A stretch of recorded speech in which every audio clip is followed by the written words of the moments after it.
Cara menata hati agar hati kita tidak kotor, agar hati kita tidak ternodai oleh hal-hal yang buruk, oleh dosa-dosa yang kita lakukan.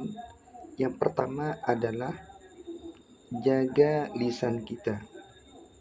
Hati bisa kotor gara-gara karena tak pandai menjaga lisan.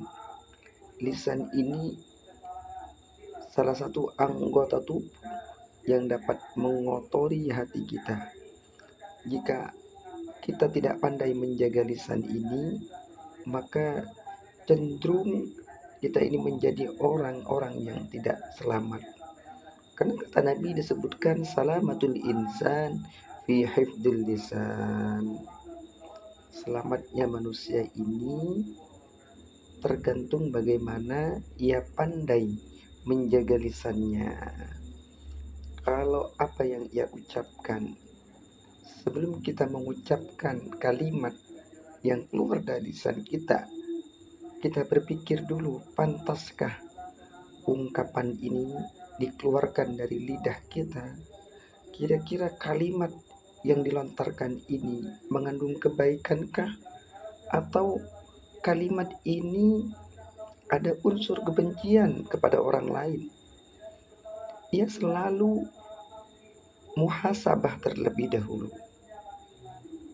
Ia selalu mengontrol kata-katanya, selalu mengukur kata-katanya dengan diri kita sendiri.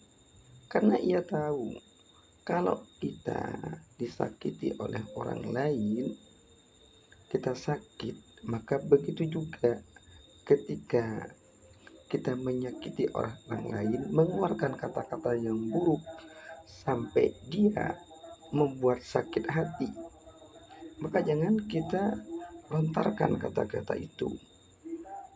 Kalau lisan kita tidak dijaga, kalau kita asal ngomong kepada orang lain, melafadzkan, mengucapkan sesuatu yang tak ada gunanya sama sekali, maka ingat, ma'asyiral muslimin jamaah sekalian, apa yang kita katakan itu akan dimintai pertanggungjawabkan, itu akan dimintai pertanggungjawaban oleh Allah Subhanahu wa taala.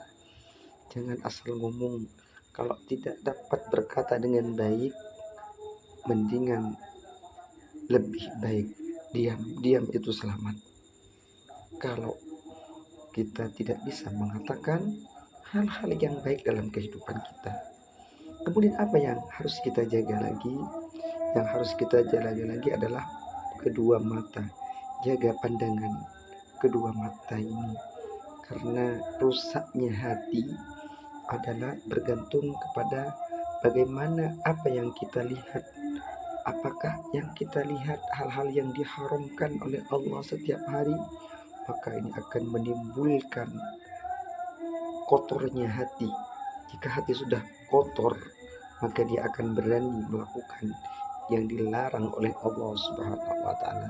Ia akan berani melakukan yang diharamkan oleh Allah, berani mencela orang lain, berani melakukan perbuatan dosa, bahkan dia akan berani melakukan perbuatan dosa besar karena hatinya sudah kotor.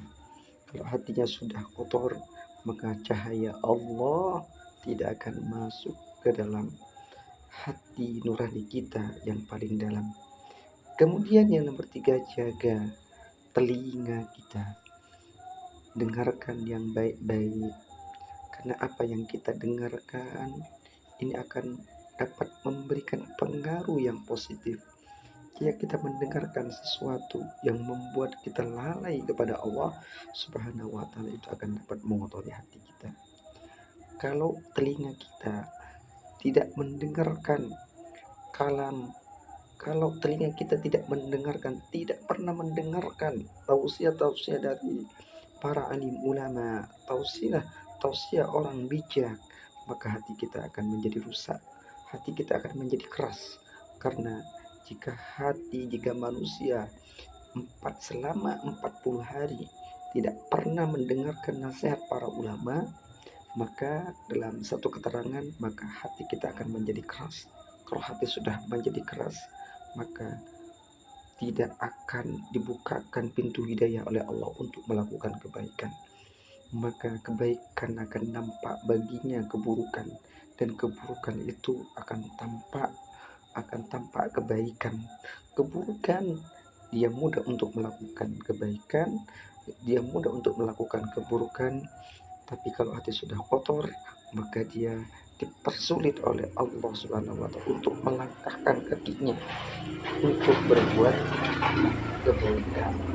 Mudah-mudahan hati kita diselamatkan oleh Allah, mudah-mudahan hati kita dibersihkan oleh Allah dengan sifat-sifat yang baik, sifat tawadhu, sifat rendah diri, kemudian dihilangkan oleh rasa benci, apalagi benci kepada ulama, apalagi kita benci kepada orang-orang yang dicintai oleh Allah Subhanahu wa Ta'ala.